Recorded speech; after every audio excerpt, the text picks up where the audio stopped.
መታሰራቸውም ላይ ከጀርባ የሆነ ነገር አለ መፈታታቸውም ላይ ከጀርባ የሆነ ነገር አለ እንግዲህ ከግብረ ሰዶማውያን መስፋፋት በላይ ለዚች ሀገር ትምህርት ይሆናታል ብዬ ምንም ነገር ማሰብ አልችልም የገዳ አባቶች በአጠቃላይ መተው ይቅርታ ሲጠይቁ ለምን አይነት ጉዳይ ነው ይቅርታ የሚጠይቁት ህግ ያዘው ነገር ላይ ይቅርታ ይሰራል ብዬ አላስብም ትላንት የሚያውቁ ሰዎች ሲናገሩ አልሰማናቸውም ባለመስማታችን እጥፍ ድርብ ዋጋ እየከፈለን ነው ዛሬ የሶፎንያስ ጉዳይ መነጋገሪያነቱን ትቶ የት ነው ያለው ምን እያደረገ ነው የሚለው ነገር ትቶ የናዶናይ መታሰር ገዝፎ ወጣ ይቅርታ ማድረጉም ይቅርታ መጠየቁም መልካም ሆኖ ሳለ ሪዝኑ ግን መታወቅ አለበት ግልጽ መሆን አለበት ሰው ደግሞ ከህግ ተጠያቂነት ውጪም እንዳልሆነ ደግሞ ሊታወቅ ይገባል በዚህ ልክ ተጨንቀው ማድረግ የነበረባቸው ቅድሚያ መስጠት የነበረባቸው ጉዳይ ያዶናይ ነው ብዙ ነገር ሲናገር ብዙ ነገር ሲያደርግ የምንሰማበት ሰው ነው ከዚህ አንፃር እዛ ጋር ደግሞ እንደዚህ አይነት ህብረት ሲፈጠር የቱ ጋር ነው ያለው ከጀርባው ምንድነው ያለው ብለሽ እንድትጠይቅ ያደርግሻል አሁን በጣም መጥፎ ነገሮች እየተደረጉብን ያሉት ጥሩ በሚመስሉ ሽፋኖች ማክበር ያለብንን አናቅ ማክበር የሌለብንን አናውቅ ምን እንደሚሻለን የክርስቶስ ሰላም ለሀገራችን ቸርነቱ ለህዝባችን ይሁን እንደምሰንብታችኋል ይህ ደረጀ ዘወይንዬ ሚዲያ ነው በሚዲያችን ሀገራዊ ታሪካዊ ሃይማኖታዊ ባህላዊ ወቅታዊ ጉዳዮችና ሌሎችም ይቀርባሉ አብራችሁን በመሆናችሁ ታተርፋላችሁ ለሌሎች በማካፈል ቤተሰባዊነትን ያጠናክሩ መልካም ቆይታ ይሁንላችሁ ቤተክርስቲያን በስመ አብ ወወልድ ወመንፈስ ቅዱስ አሐዱ አምላክ አሜን ታላቅ መንፈሳዊ ጉባኤና የገቢ ማሰባሰቢያ መርሃ ግብር በሰሜን አሜሪካ ኦሃዮ ኮሎምበስ የደብረገነት ቅዱስ ሚካኤል ካቴድራል ከታህሳስ 10 እስከ 12 2018 ዓ.ም ወይንም ከዲሴምበር 19 እስከ 21 2025 ድረስ የሚቆይ የገቢ ማሰባሰቢያ መርሃ ግብር ተዘጋጅቷል ዓላማው ቤተክርስቲያኑን ለማደስና እንዲሁም የአብነት ትምህርት ቤትን ለማጠናከር ነው ዕለታዊ መርሃ ግብሩ ከተለያየ ቦታ የሚመጡ ዘማሪያን ሰባኪያንና አባቶች የሚገኙበት እጅግ ግሩምና ድንቅ የሆነ ዝግጅት ተዘጋጅቷል የዕለቱን ዝግጅት በተለያዩ ሚዲያዎች ቀጥታ ስርጭት ይካሄዳል እርሶም የቤተክርስቲያን አንዲትነትን አምነው ከበረከቱ እንዲካፈሉ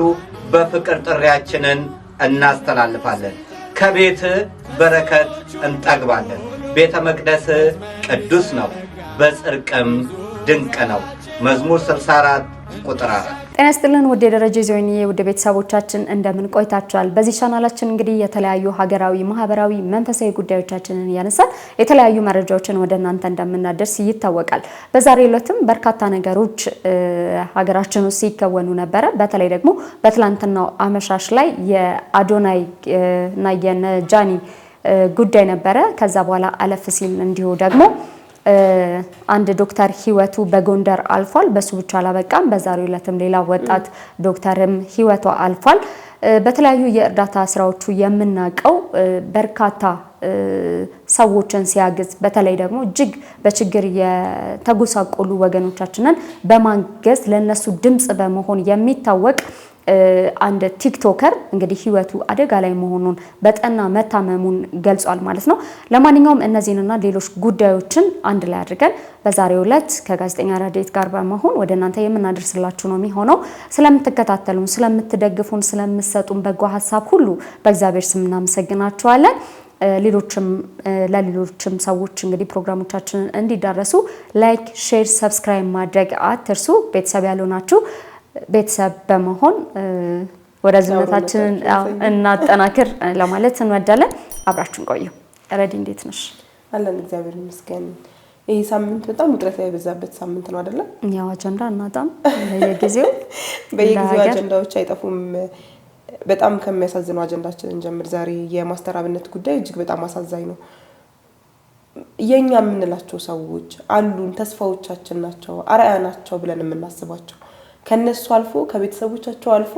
ለማህበረሰቡ ለኢትዮጵያ ህዝብ የደረሱ ሰዎች ህመማቸውን መስማት ያሉበትን ሁኔታ ማወቅ እጅግ በጣም ያማል አናስተውላቸውም። እኔ ደግሞ በጣም የሚያሳዝነኝ ነገር አለማስተዋላችን ማለት እንዴት ናቸው አንልም አይደል? ሁሉ ጊዜ ለሰው በመድረስ በመትረፍ ሌሎችን በማንሳት ሌሎችን በመርዳት ነው እነዚህን ሰዎች የምናያቸውና ግን እነሱስ ምን አይነት ህይወት ነው የሚያሳልፉት? እንዴት ነው ህይወታቸውን የሚመሩት? ምን እየተሰማቸው ነው? ደህና ናቸው ወይ ደህና ናችሁ ወይ ምናምን ብለን እንጠይቃቸዋለን ወይ? ይሄ በጣም ብዙ ታዋቂ ሰዎች የሚታመሙበት ጉዳይ ነው ብዬ አምናለሁኝ። ከዚህ አንጻር እንግዲህ ማስተር አብነትን በእርግጥ ፊዚካሊ ከድሮም ወፍራም የምትይው አይነት ሰው አይደለም። እንደዛም ሆኖ ግን ከነበረውም ነገር ልክ ሲያወራው ማስተዋል ጀመርን። ልክ እሱ ሲናገረው ማለት ነውና እሱ እንደውም ሰዎችን ማስጨነቅ አልፈልግም፣ በዚህ ልክ መናገር አልፈልግም፣ ግን በቃ የኢትዮጵያ እናቶች ጸሎት ያድርጉልኝ ብሎ የገለጸበት መንገድ ትንሽ የብዙዎቻችንን ልብ ነክቶታል። መልካም ማስተር አብነት ብቻ አይደለም የመቄዶንያ ባለቤት ቢኒያም አንድ ጊዜ አግኝቼው ነበርና እሱም በጣም በጠና ታሞ ነው አሁንም የሚገኘው። ረጅም ጊዜ እሱም እንደው ከታመመ ረጅም ጊዜ ሆኖታል። ምን ብሎ ነበር መሰለሽ? የሰዎችን ችግር መስማት በራሱ እጅግ በጣም ያማል። ጤነኛ ሰውን ራሱ በቃ ይሰብራል፣ ቅስም ይሰብራል። አልጋ እንድትይዥ ነው የሚያደርግሽ ችግር ብቻ መስማት ማለት ነው። ከዛም በኋላ ደግሞ አካላዊ ነገሮች ሲጨመሩ ደግሞ ማሰብ ቀላል ነው። ይሄንን ንግግር እያወራን በነበረ ሰዓት ሰው ደውሎ ችግሩን ነው የሚያወራው። ደህና ነህ ወይ ይላል ማለት እንዴት ነህ አንተ ደህና ነህ ወይ እንዴት እየሆነልህ ነው ይሄ ነገር ምናምን። አንዳንድ ለሰዎች ጋር ስትደውይ ለፎርማሊቲ እንኳን ብለሽ ታደርጊያቸዋለሽ። ብዙ ጊዜ ግን እንደዚህ እርዳታ ላይ ያሉ ሰዎች እነሱ ሁሌም ደህና ናቸው ተብሎ ነው የሚታሰበው። ከዛ የራስሽን ችግር ታወሪና ያንን ችግር መቅረፍ አለመቻል ራሱ ሌላ ራስ ምታት ነው። በጣም አላየነውም ነበረ፣ ድንገት ነው የሰማነው። መክሳቱን መጥቆሩና ምን እኮ እያየን ነው፣ ግን አይተን እንዳላየ ያለፍነው ነበር፣ አላስተዋልነውም ነበርና እሱ እስኪናገር ድረስ መጠበቅ አልነበረብን። ያው እንዳልኩሽ ነው እንግዲህ አንድ ጊዜ ምን አለ ያው የሰዎችን ችግር መስማት በራሱ ህመም ነው ያልሽው። በተለይ ደግሞ አንዳንድ ጊዜ ደግሞ ለሁሉም ነገር መፍትሄ ታገኛለሽ ማለት አይደለም። አንዳንድ ጊዜ በህይወት ውስጥ መፍትሄ መስጠትም ላትችይ ትችያለሽ በተለያዩ ምክንያቶች ከሰውኛ አቅም በላይ የሆኑ ጉዳዮች አሉና ማንን አስታወሰኝ መሰለሽ? አለማየሁ ገላጋይ የጻፈው አንድ መጽሐፍ ላይ ስለ ደራሲው ስብሐት ገብረ እግዚአብሔር ይናገር ነበርና ዜና ማየት አይወድም ነበረ ደራሲ ስብሐት ገብረ እግዚአብሔር ማለት ነውና ለምንድን ነው ምናምን ሲል ሁሌ ሰቆቃ ነው ማየው፣ እዛ ችግር ነው ማየውና ስብሐት ብር የሌለው ጊዜና በጣም የተቸገረበት ጊዜ ሰው ማግኘት አይፈልግም ነበረ እና በጣም በቃ ይኸው ምንም ማድረግ አይቻልምና በቃ የሆነች የተቸገረ ሰው ምናምን እሱ ቸግሮት ባለበት ሰዓት ላይ ስታገኙ ጉድሽ ነው የሚፈለው። በጣም ነው የሚቆጣው፣ በጣም ነበር የሚሳደበው እዛ ላይ እንደሚገልጸው ማለት ነው። አይወድም። ለምንድን ነው ግን? ከርህራሄ የመነጨ ነገር ነው፣ ከፍቅር የሚመነጭ ነገር ነው። ምንም ማድረግ አለመቻልሽ የሚያሳድርብሽ ቁጭት ነው እንደዛ እንዲሰማው የሚያደርገውና እነዚህም ሰዎች በእርግጥም ያማል። እኛ እኮ እንሸሻለን አይደል? አንዳንድ ጊዜ ቶሎ ስክሮል አናደርግም። ብዙ የምናደርጋቸው ነገሮች አሉና በጣም ሆስፒታል ሰርቻለሁ እንደምታውቂውና ብዙ ጊዜ በጣም ከባዱ ነገር ምንድነው?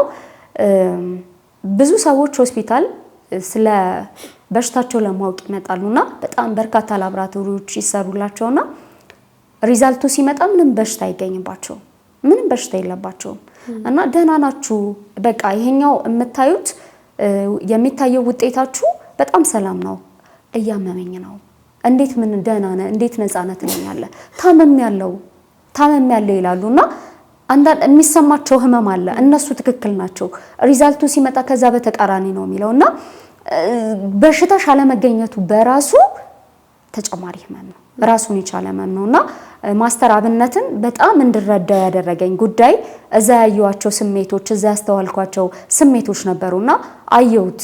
እነዛ ብዙ ሰዎች ውስጥ አብነት ምን ያህል እየተሰቃየ እንደሆነ በደንብ ገባኝ፣ ተረዳሁት።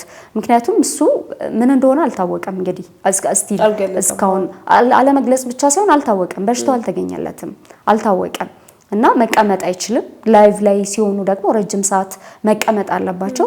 የሚገርምሽ በጥቂት ቀናቶች ውስጥ ብቻ ከ5 ያለናሱ ሰዎች ከ30 ሚሊዮን ብር በላይ ተከፍሎ ውጭ ሀገር ድነው እንዲመለሱ ተደርጓል። ይሄ በጣም በቃ ስታስቢው እንደ ሀገር ትልቅ ስኬት ነው።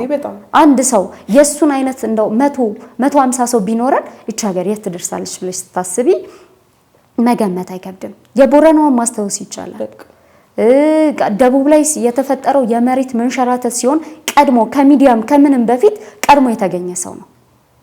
እኛ ደግሞ ከበጎ ምግባር ካላቸው ሰዎች ጋር መተባበራችንን አናቆምምና እግዚአብሔር እንግዲህ ብሏል። እሱም የብዙ እናቶች ምርቃት አለኝ፣ ብዙ እናቶች መርቀውኛል፣ ብዙ ሰዎች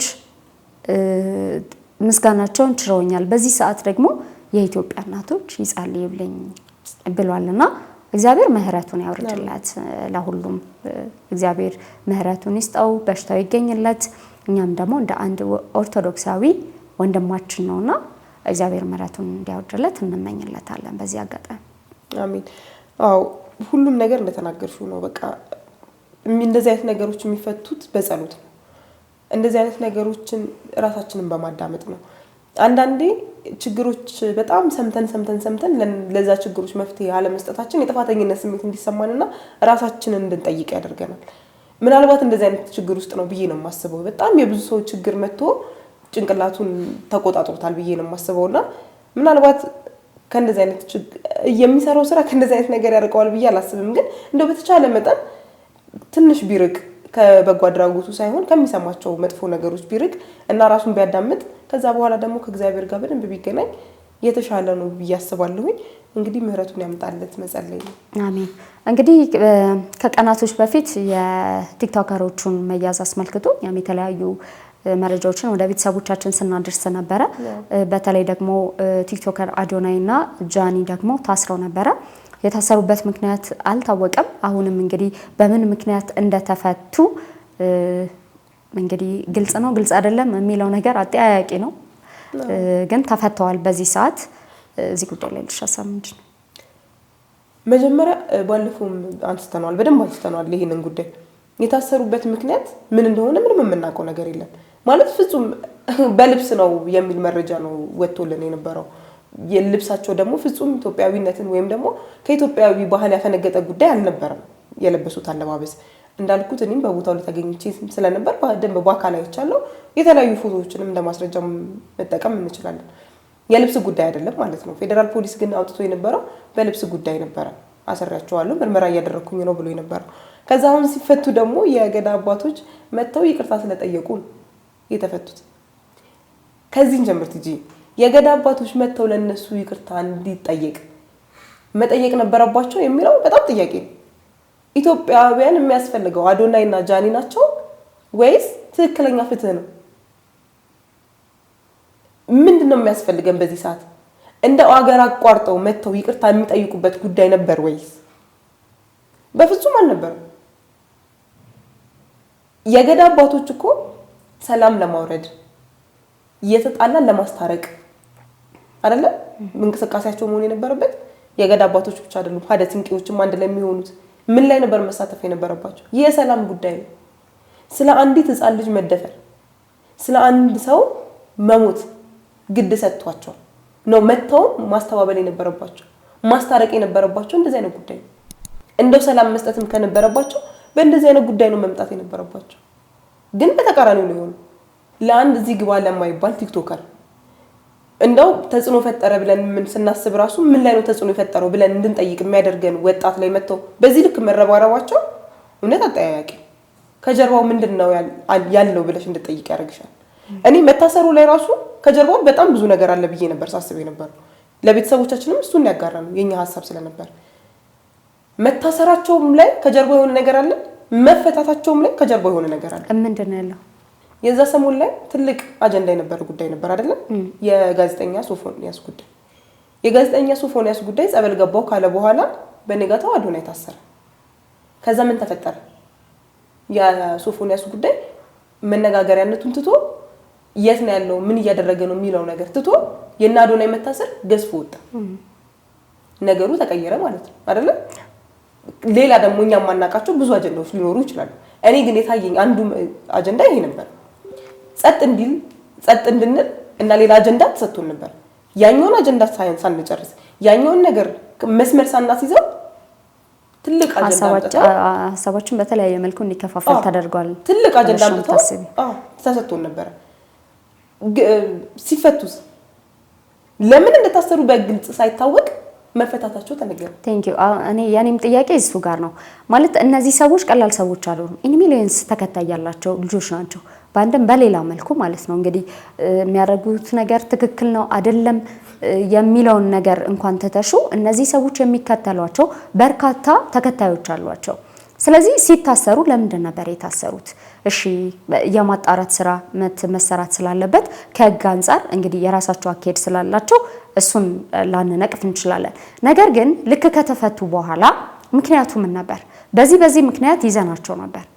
በአሁኑ ሰዓት ስናጣራ ደግሞ እኛ መጀመሪያ አስበን እነሱ ከጠራንበት አውድ ውጪ ስለሆኑና ነፃ ስለሆኑ በዚህ ምክንያት ለቀናቸዋል የሚል መልስ እንደ ማህበረሰብ ሊሰጠን ይገባል ብዬ አምናለሁ። ምክንያቱም የሚነሳው ሐሳብ እነሱ ብቻ ሳይሆን ሌሎች ሰዎች መማሪያ እንግዲህ ህግ መቀጣጫ ምናምን የሚሰጠው ሌሎቻችን ተምረን በትክክለኛው መንገድና መስመር እንድንሄድ ነው። ወንጀልን መከላከል ነው። ስለዚህ ወንጀልን ከመከላከል አንፃር እነዚህ ሰዎች የሚጠየቁበት ሪዝን ቢታወቅ ሌሎች ሰዎች ደግሞ እንዲጠነቀቁና ከወንጀል ራሳቸውን እንዲጠብቁ መንገድ ይከፍታል፣ ማስተማሪያ ይሆናል። በተድበሰበሰ መልኩ አባቶች ይቅርታ ስለጠየቁ ነው፣ አባቶች እንደዚህ ስላሉ ነው የሚለው ነገር ትንሽ ግር ያሰኛልና ምናልባት ህጉ እንዴት እንደሚገልጸው አናውቅም። የራሱ አካሄድ ሊኖረው ይችላል። ነገር ግን ይህንን ነገር ግልጽ ማድረግ ያስፈልጋል ወይም ተገቢ ነው ብዬ አምናለሁ። ከዛ በኋላ ደግሞ ምንድነው ይቅርታ መጠየቅ በሽማግሌዎች መላክ ባህላችን ነው፣ የምንደግፈው ጥሩ ነገር ነው።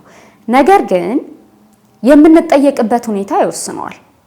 ይቅርታ ማድረጉም ይቅርታ መጠየቁ መልካም ሆኖ ሳለ ሪዝኑ ግን መታወቅ አለበት፣ ግልጽ መሆን አለበት። ሰው ደግሞ ከህግ ተጠያቂነት ውጪም እንዳልሆነ ደግሞ ሊታወቅ ይገባል። በጣም ደግሞ ጉዳዩን ዲቴል እንድናየው የሚያደርገን ነገር ምንድነው? እነዚህ ሰዎች ቅድም እንዳልነው በጣም ብዙ ተከታይ ነው ያላቸው።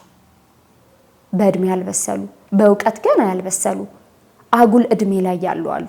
ስለዚህ ነገሩን ቀለል አድርገው የማየት ሁኔታ ሊፈጥር ይችላል የሚል ስጋት ነው ያለኝ። እኔ ሀሳብሽን በደንብ ነው የምጋራው። ግን ምንድነው መሰለሽ የገዳ አባቶች በአጠቃላይ መተው ይቅርታ ሲጠይቁ ለምን አይነት ጉዳይ ነው ይቅርታ የሚጠይቁት? ህግ የያዘው ነገር ላይ ይቅርታ ይሰራል ብዬ አላስብም። ይኸውልሽ ልጅ እነዚህ አባቶች ሲመጡ ማለት ነው እነዚህ አባቶችን እናውቃቸዋለን። የገዳ አባቶች የመጀመሪያቸው አይደለም ይቅርታ ሊጠይቁ ሲመጡ፣ ሰዎችን ለማስማማት ሲመጡ። ከዚህ በፊትም ኢትዮጵያ ሰላም ባልነበረችበት ሰዓት በየቦታው እየሄዱ ይቅርታ ሲጠይቁ ነገሮችን ለማስማማት እየሞከሩ የነበሩ አባቶች ናቸው። እኔ ግን እዚህ ጋር ጥያቄ ተፈጠረብኝ ወይም ትንሽ ያላሳመነኝ ጉዳይ ኢትዮጵያ በዚህ ሰዓት ትልቁ ልጇ አዶናይ ነው ወይ? ትልቅ ኢሹ ተሰጥቶት መምጣት የነበረበት አዶናይ ነው ወይ? እዛው ቅርባቸው አርሲ ያለ አይደለም? አርሲ ላይ በጣም ብዙ ሰዎች እየተጨፈጨፉ በጣም ብዙ እናቶች እያነቡ ነው። የእነሱንም በማበስ አይቀርብም ነበር ወይ? የመጡበት ርቀት አለ አይደል?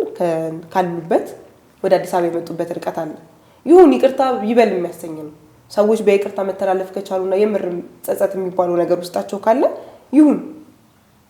ግን በዚህ ልክ ጉዳይ ተሰጥቶት በዚህ ልክ ርዕስ ሆኖ በዚህ ልክ ተጨንቀው ማድረግ የነበረባቸው ቅድሚያ መስጠት የነበረባቸው ጉዳይ ያዶናይ ነው ወይ? እነሱንም ነው መጠየቅ የምፈልገው። እውነት ሌላ የሚዳሰስ ነገር አልነበረም ኢትዮጵያ ውስጥ? አዶናይ ታስሮ በተፈታበት ሰዓት ምን ያህል ህፃናቶች ተደፍረዋል? ሴቶች ብቻ አይደሉም፣ አሁን ወንዶችም ይደፈራሉ አይደል? ምን ያህል ሰው እያነባ ነው? የእውነት ትክክለኛ ፍትህ አጥቶ ምን ያህል ሰው እያነባ ነው? ምን ያህል ኦርቶዶክሳውያን እየተጨፈጨፉ?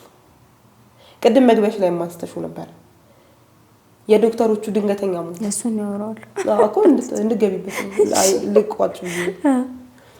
ቅድም መግቢያሽ ላይ ማስተሽው ነበር የዶክተሮቹ ድንገተኛ ሞት። ድንገተኛ ሞት ኢትዮጵያ ውስጥ ብርቅ እየሆነ አይደለም። በእያንዳንዱ ቀን ድንገተኛ ሞት አለ። በጣም ብዙ ራሳቸውን የሚያጠፉ ሰዎች አሉ። በጣም ብዙ ህዝብ እያለቀሰ ነው። እንደው አዶናይ ላይ ትኩረት ከማድረግ ወጥተው ወጣቱን ማስተማር፣ ያላችሁበትን ሁኔታ እንረዳለን፣ ያላችሁበት ሁኔታ አስጨናቂ ነው፣ አዎ ያላችሁበት ሁኔታ በጣም ብዙ ነገር ሊያስወስናችሁ ይችላል፣ ግን በቃ አብረን ተባብረን እናልፈዋለን ብለው ይቅርታን ቢያስተምሩ ተስፋን ቢያስተምሩ አይቀልም ነበር። አንድ ቲክቶከር ታሰረ ብለው ይሄ ሁሉ ሜትር አቋርጦ ከመምጣት እንግዲህ አሁን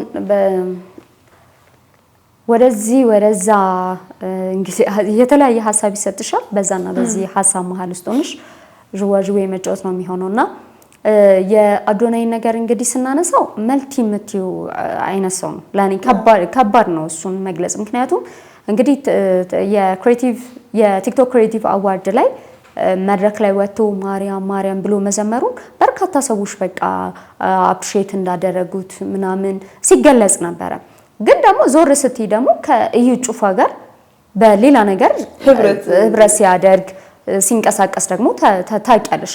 ያ በዛ ወገን ያለው ሰው ደግሞ ምን አይነት ሐሳብ እንዳለው ለቤተ ክርስቲያን ምን አይነት ሰው እንደሆነ ምን አይነት ጸያፍ ቃላቶችን እንደሚጠቀም ይታወቃል።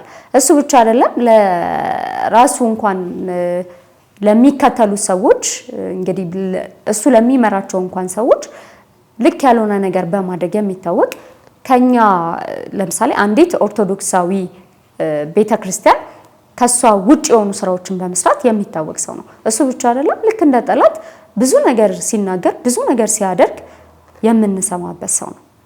ከዚህ አንፃር እዛ ጋር ደግሞ እንደዚህ አይነት ህብረት ሲፈጠር የቱ ጋር ነው ያለው?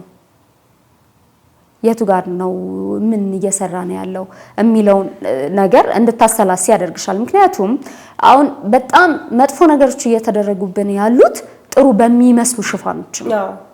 ጥሩ የሚመስል ነገር አለ፣ ውስጡ ግን ደግሞ በጣም ሊጎዳን የሚችል እንግዲህ ከግብረ ሰዶማውያን መስፋፋት በላይ ለዚች ሀገር ትምህርት ይሆናታል ብዬ ምንም ነገር ማሰብ አልችልም። ከዚህ ቀደም በተለያዩ የእርዳታ ስሞች ሲገቡ ዝም ሲባል ደብተር፣ እስክሪብቶ፣ ዱቄት ሲሰጥ የዕለት ጥቃቅን ችግሮቻችንን ለመቅረፍ ሲባል ብቻ እነዛን ነገሮች ተቀብለን ተስፋፍተን ዛሬ በገዛ እጃችን ራሳችን ላይ ጠላት አላፈራን አፍርተናል። ዛሬ እኮ ጭራሽ እንችላለን፣ ምን ታመጣላችሁ፣ ባንዲራችንን ብንሰቅል እንደዚህ ብናደርግ እያሉ እኮ ነው ጭራሽ እየዛቱብን ነው።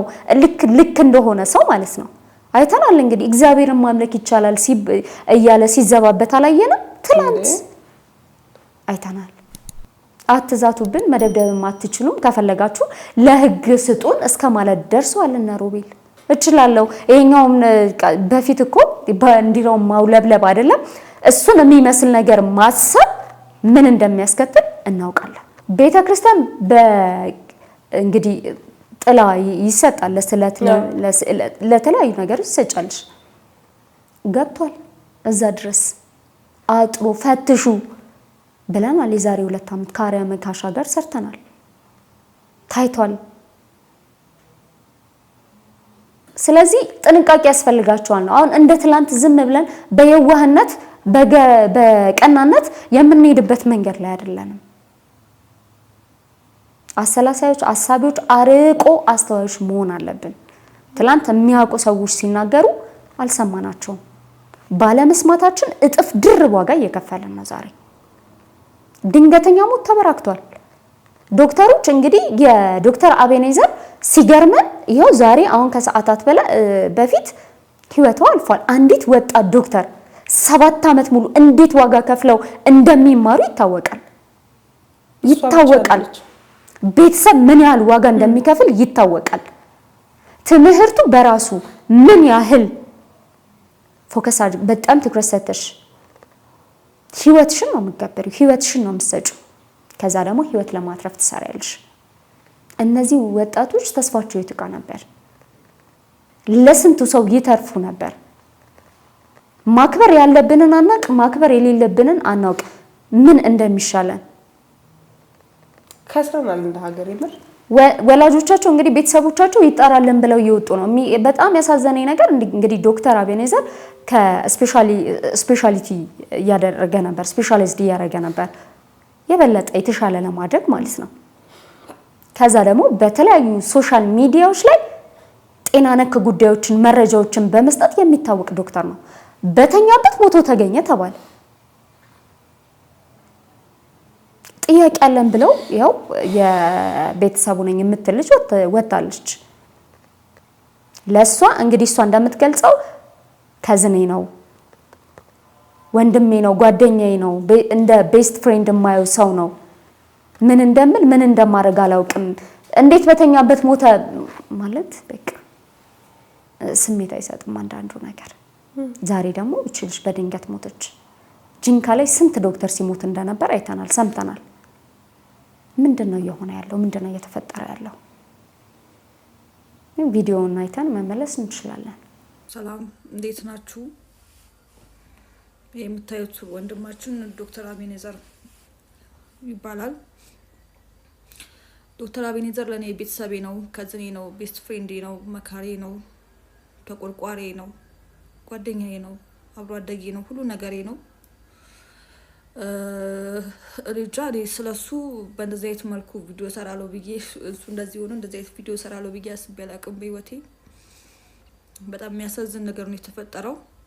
ዶክተር አቤኔዘር በጎንደር ዩኒቨርሲቲ ስፔሻላይዝድ እያደረገ የሚገኝ ተማሪ ነው። ስፔሻላይዝድ እያደረገ እዛ እየተማረ የሚገኝ ተማሪ ነበረ። ነገር ግን ምክንያቱ ባልታወቀ ሁኔታ ሞቶ ነው የተገኘው። በጣም የሚያሳዝን ነገር ነው። ስለ ሞቱ ምንም የምናውቀው ነገር የለም። ምን እንደተፈጠረ እንዴት እንደሞተ ምናምን ምንም ያወቅነው ነገር የለም፣ የምናውቀው ነገር የለም። ስለዚህ አትሊስት ስለ ጉዳዩ በቂ የሆነ ምላሽ እንድትሰጡን እንጠይቃለን። ጆንዬ እኔ አሁን ላይ ምንም ነገር መናገር አልፈልግም። ነፍስ በሰላም ትረፍ። ግን አትሊስት ምን እንደሆነ እንኳን ማወቅ እንፈልጋለን። በተኛበት ነው ሞቶ የተገኘው። እኔ በጣም ብዙ ማከብራቸው ትልልቅ የሚባሉ ሰዎች ይሄ የከሸፈ ትውልድ ይላሉ። ትውልዱ እውነት እንደውም እንደዚህ ትውልድ ማለት ነው ትጂ ዋጋ እየከፈለ ያለ ትውልድ የለም። ዋጋ ከፍለንም ቢሆን ግን ለልጆቻችን ተስፋ አርአያ ልንሆን ይገባል። በቃ እዚህ ጋር መብቃት አለበት። የምንከፍለውን መስዋዕትነት ከፍለን እኛ ማቆም አለብን። በጣም ብዙ የማይመስሉ ነገሮች እየተነሱ ነው። ድንገተኛ ሞቶች እንዴት እየተበራከቱ እንደሆነ እያየሽ ነው። ሰው ይወጣል፣ ድንገት ይቀራል። ዛሬ ለመኖራችን ምንም ዋስትና የለንም። ከዛ ጦርነቱ አለ፣ መደፈሩ፣ መገደሉ አለ፣ በጣም ብዙ ነገር አለ። እነዚህ ሁሉ ነገር ተቋቁሞ ሰው ለመኖር እየተፍጨረጨረ ነው። ይሄንን እኔ የሚመለከተው አካል በደንብ ማየት አለበት ብዬ አስባለሁ። እየተበራከተ ያለው አንድ አይነት ቦታ ላይ ነው አይደለ? ለምን፣ እንዴት፣ ምን ተፈጥሮ ነው የሚለውን ጥያቄ የሚመለከተው አካል ሄዶ በደንብ ማጣራት አለበት። መልስ ሊሰጠን ይገባል። ለቤተሰቦቻቸው ብቻ አይደለም፣ እኛም መልስ እንፈልጋለን። ማህበረሰብ መልስ ይፈልጋል። ነገ አምኖ ዩኒቨርሲቲ የማይልክ ከሆነ ቤተሰብ ምን አይነት ትውልድ ነው የሚፈራው? ነገ ይሄንን ነገሬን አሻሽላለሁ ምናምን ብለሽ ሄደሽ የማትማሪ የሆነ ነገር የማይፈጠር ከሆነ ተስፋችን ብቻ አይደለም ይጨለም፣ የኛ ብቻ አይደለም፣ የነገ የልጆቻችን የልጅ ልጆቻችንንም ተስፋ ነው ይዘን አንድ ላይ ገደል የምንገባው። ስለዚህ እያንዳንዱ ነገር እልባት ሊሰጠው ይገባል። እያንዳንዱ ነገር ላይ የሚመለከተው አካል ሄዶ ምንድነው የተፈጠረው፣ እዚህ ጋር ምንድነው የተካሄደው ብሎ መጠየቅ አለበት። ለቤተሰቦች ደግሞ ምን ያህል ከባድ እንደሚሆን አስብ። በጣም ሴት ሆነሽ ደግሞ ሲሆን አስብ። 7 ዓመት ልጅ ልጅ አቃተለችው። ምን አይነት ተስፋ እንደነበራት ምን ያህል ጠንከራ ቀን ከሌት እናውቀዋለን አይደል? ዶክተርነት እንዲህ እንደቀልድ የሚመጣ ሙያ አይደለም። እንደቀልድ ተመረቀሽ አታውጪው። ሌላውን ፊልም እንደቀልድ አይወጣም፣ ግን የዶክተሮች ሲሆን ይብሳል። 7 ዓመት ቀልድ አይደለም። ተስፋዋን ነው፣ የብዙ ሰው ተስፋ ነው። ተምሬ ምን ላመጣ የሚል ትውልድ እየመጣ ነው አይደለ? እና ዶናይን እነ ጃኒን እያየን ትምህርት ምኑ ነው ጥቅሙ? ምኑ ጋር ነው የሚጠቅመኝ? እንዴትም ብዬ ኢንፍሉዌንሰር ልሆን ደግሞ እያየን ስንት ለሀገር ዋጋ የከፈሉ አባቶች ባስ እየተጋፉ እየሄዱ 2-3 መኪና ላያችን ላይ ሲቀያይሩ አይተናል። አክብረናቸዋል። እንደ ማህበረሰብ ምርጫችን መለየት ያለብን ይመስለኛል። እንዴት ነው የምናስበው? እንዴት ነው ለህይወት ያለን አረዳድ እንግዲህ መቼ እንዴት በምን መልኩ እንደተቀየረ ብዙ ነገር አናውቅምና ግን በተለይ ደግሞ እንደዚህ ሀገራዊ ጉዳዮች ላይ የሚሰሩ ሰዎች ሀሳቦች ላይ የተለያዩ የስነ ልቦና ባለሙያዎች፣ ምሁራኖች እንደው ከፖለቲካው ባለፈ እንደዚህ ማህበራዊ ጉዳዮቻችን ላይ እንደው ትኩረት ተደርጎ ቢሰራ የሚል እምነት አለኝ። ብዙ ጊዜ እንግዲህ ብዙ ምሁራን ጥሩ የትምህርት ደረጃ ላይ ሲሄዱ ወደ ፖለቲካው ያደላሉና በእርግጥ ያው ፖለቲካና ማህበራዊ ህይወትን ለያይቶ ማሰብ ከባድ ነገር ነው። ማህበራዊ ነገሩን ስትነኪ ፖለቲካውንም አብረሽ ትነኪያለሽ። ግን ልክ ደግሞ ፖለቲከኞች ሲሆኑ ምናልባት ማህበረሰብን በደንብ የማወቅ አጋጣሚዎችን ቢፈጥሩ ቅርብ ቢሆኑ እና ቁጭ ብለን ተወቃቅሰን